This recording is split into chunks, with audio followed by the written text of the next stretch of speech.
Star കറിവെട്ടിലേക്ക് സ്വാഗതം. ഇന്ന് healthy breakfast ആയാലോ, അതും ചെറുപയർ ദോശ. ചെറുപയറിൻ്റെ ഗുണങ്ങൾ ഞാൻ പറയാതെ തന്നെ നിങ്ങൾക്കറിയാലോ. ധാരാളം പ്രോട്ടീനും ഫൈബറും അടങ്ങിയിരിക്കുന്നുണ്ട്.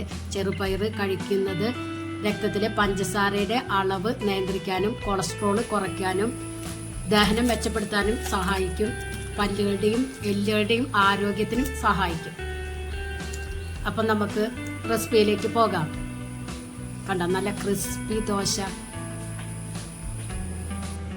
അതിനായി ഒരു പാത്രത്തിലേക്ക് 1 കപ്പ് ചെറുപയർ, 1/2 കപ്പ് ഉഴുന്ന്, 1/2 കപ്പ് പച്ചരി, 1 ടീസ്പൂൺ ഉലുവ. എന്നിട്ട് നല്ലതുപോലെ വാഷ് ചെയ്ത് ഒരു 4-5 മണിക്കൂർ സോക്ക് ചെയ്ത് വെക്കണം കേട്ടോ.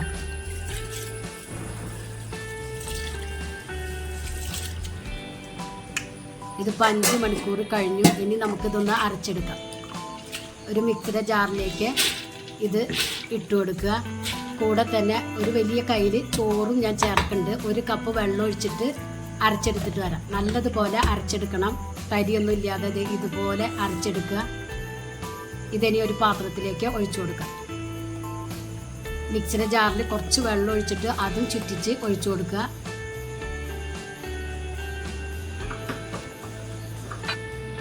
ഈ ഒരു കൺസിസ്റ്റൻസിയിൽ വേണം എടുക്കാൻ. ഇതിനി മൂടി വയ്ക്കാം. ഞാൻ ഓവർനൈറ്റാണ് വെച്ച് കൊടുക്കുന്നത്. പിറ്റേ ദിവസം രാവിലെ നമ്മുടെ മാവൊക്കെ പൊങ്ങി വന്നിട്ടുണ്ട്. കണ്ടോ, നിങ്ങൾക്ക് കാണുന്നുണ്ടായിരിക്കും. ഇനി ഇതിലേക്ക് ആവശ്യത്തിനുള്ള ഉപ്പിട്ട് കൊടുക്കുക. വെള്ളം ഒഴിക്കുക ഒന്നും വേണ്ട. ഈ ഒരു തിക്നെസ്സിൽ വേണം എടുക്കാൻ.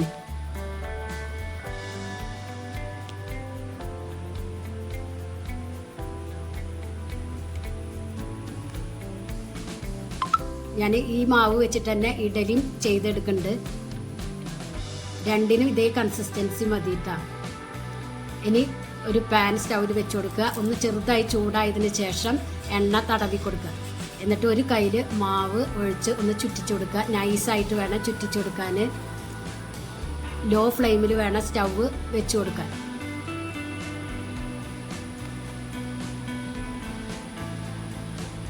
വേഗം തന്നെ പരത്തിയെടുക്കാൻ പറ്റും. ഇനി ഇതിൻ്റെ മുകളിലേക്ക് ബട്ടറോ നെയ്യോ ഒഴിച്ച് സ്പ്രെഡ് ചെയ്ത് കൊടുക്കുക. ഞാനിവിടെ നെയ്യാണ് സ്പ്രെഡ് ചെയ്യണത്.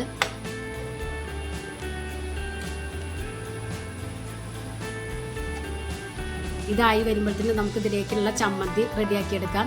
ഒരു പാനിലേക്ക് 2 ടേബിൾ സ്പൂൺ വെളിച്ചെണ്ണ ഒഴിച്ചു കൊടുക്കുക. വെളിച്ചെണ്ണ നല്ലതുപോലെ ചൂടായതിന് ശേഷം 1 ടീസ്പൂൺ ഉഴുന്ന്, 1/2 ടീസ്പൂൺ കടുക്, ഇത് രണ്ടും പൊട്ടിയതിന് ശേഷം ഇതിലേക്ക് കുറച്ച് ചുമന്നുള്ളി എടുത്തിട്ടുണ്ട്, 1/2 സബോള എടുത്തിട്ടുണ്ട്, ഒരു ചെറിയ കഷ്ണം പുളി, 3 അല്ലി വെളുത്തുള്ളി, കറിവേപ്പില, 3 വറ്റൽമുളക്. ആദ്യം വറ്റൽമുളക് ഇട്ട് കൊടുക്കാം. ഇനി ഇതിലേക്ക് ഉള്ളി, സബോളയും വെളുത്തുള്ളി ഇട്ട് കൊടുക്കണം. സബോളയ്ക്കൊന്ന് വാടി കിട്ടിയാൽ മതി, നല്ലതുപോലെ വഴറ്റിയെടുക്കണ്ട. ഇതിലേക്ക് പുളിയും കറിവേപ്പിലയും ഇട്ട് കൊടുക്കാം. ഇനി ഒരു തക്കാളി കട്ട് ചെയ്തതും ഇട്ട് കൊടുക്കണം. തക്കാളി നല്ലതുപോലെ ഉടഞ്ഞു വരണം കേട്ടോ.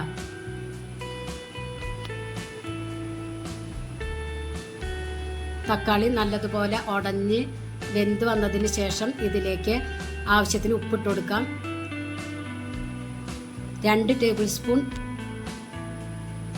നാളികേരം ഇട്ട് കൊടുക്കണം. 1 ടീസ്പൂൺ കാശ്മീരി മുളക് പൊടി ഇട്ട് കൊടുക്കണം. ഒരു ചെറിയ 1 ടീസ്പൂൺ ശർക്കരയും ഇട്ട് കൊടുക്കാം കേട്ടോ. എന്നിട്ട് ഒന്ന് മിക്സ് ആക്കിയതിന് ശേഷം സ്റ്റൗവ് ഓഫ് ചെയ്യുക. തണുക്കാനായിട്ട് മാറ്റി വയ്ക്കാം. ഇത് മിക്സിയുടെ ജാറിൽ നമുക്ക് അരച്ചെടുക്കേണ്ടതാണ്. ഇനി ദോശ റെഡിയായി നോക്കാം. അപ്പോൾ നമ്മുടെ ദോശ റെഡി ആയിട്ട് വന്നിട്ടുണ്ട്. നല്ല ക്രിസ്പി ആയിട്ടുള്ള ദോശയാണ്, നല്ല ടേസ്റ്റുമാണ് കേട്ടോ കഴിക്കാൻ. ചെറുപയറിൻ്റെ ഒരു സ്മെല്ലോ ഒന്നുമില്ല. ഇനി ഇതൊരു പാത്രത്തിലേക്ക് മാറ്റി കൊടുക്കാം. ഇനി നമ്മുടെ ചമ്മന്തി അരച്ചെടുക്കാം. ഇത് മിക്സിയുടെ ജാറിലേക്ക് ഇട്ട് കൊടുക്കുക. എന്നിട്ട് നല്ലതുപോലെ ഒന്ന് അരച്ചെടുത്തിട്ട് വരാം. ഇതിപ്പോൾ ഇത് അരച്ചെടുത്തിട്ടുണ്ട്. നിങ്ങൾക്ക് വേണമെങ്കിൽ ഇതിൽ കടുകും വറവിട്ട് കൊടുക്കാം കേട്ടോ. കടുകും പച്ചമുളകും കറിവേപ്പിലയും. ഞാനിവിടെ അതൊന്നും ചെയ്യുന്നില്ല, ഇതിങ്ങനെ തന്നെ എടുക്കുകയാണ്. ഇതൊരു പാത്രത്തിലേക്ക് മാറ്റി കൊടുക്കുക. അടിപൊളി ചമ്മന്തിയാണ് ഈ ദോശയുടെ കൂടെ കൂട്ടി കഴിക്കാൻ. എല്ലാവരും ഒന്ന് ട്രൈ ചെയ്ത് നോക്കുക. ഇനി ഇതേ മാവ് വെച്ചിട്ട് തന്നെ ഞാൻ ഇഡലിയും റെഡിയാക്കി എടുക്കുന്നുണ്ട്. ഇഡലി ചെമ്പിൽ കുറച്ച് വെള്ളം ഒഴിച്ച് സ്റ്റൗവിൽ വെച്ച് കൊടുത്തിട്ടുണ്ട്. ഇഡ്ഡലി തട്ടിൽ എണ്ണ സ്പ്രെഡ് ചെയ്ത് കൊടുക്കുക. ഇനി ഈ മാവ് ഇതിലേക്ക് കോരി ഒഴിക്കാം. ഒരു 20 മിനിറ്റിൻ്റെ ഉള്ളിൽ തന്നെ ഇഡലി റെഡിയായി കിട്ടും.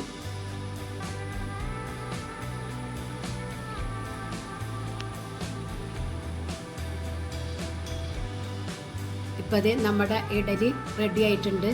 നല്ല സോഫ്റ്റ് ഇഡലിയാണ്. ചെറുപയറിൻ്റെ ഒരു സ്മെല്ല ഒന്നുമില്ല കേട്ടോ. കഴിക്കാനാണെങ്കിലും അടിപൊളി ടേസ്റ്റാണ്. നല്ല ഹെൽത്തി ബ്രേക്ക്ഫാസ്റ്റ് അല്ലേ. അപ്പോൾ എല്ലാവരും ഒന്ന് ട്രൈ ചെയ്ത് നോക്കി ഫീഡ്ബാക്ക് അറിയിക്കണം. കണ്ട നല്ല സോഫ്റ്റ് ആയിട്ടിരിക്കണം. നിങ്ങൾക്ക് ഈ ചാനൽ ഇഷ്ടമാവുകയാണെങ്കിൽ പ്ലീസ് ഒന്ന് സബ്സ്ക്രൈബ് ചെയ്യുക, ലൈക്ക് ചെയ്യുക, ബെല്ലൈക്കൺ ഒന്ന് അമർത്തുക. അപ്പോൾ ഞാനിടുന്ന ഇതുപോലുള്ള വീഡിയോസിൻ്റെ നോട്ടിഫിക്കേഷൻ നിങ്ങൾക്ക് കിട്ടും. ഫ്രണ്ട്സിന് ഷെയർ ചെയ്യാനും മറക്കരുത്. നിങ്ങളുടെ സപ്പോർട്ടാണ് എനിക്ക് വേണ്ടത്. എല്ലാവരും എന്നെ ഒന്ന് സപ്പോർട്ട് ചെയ്യുക. Thank you.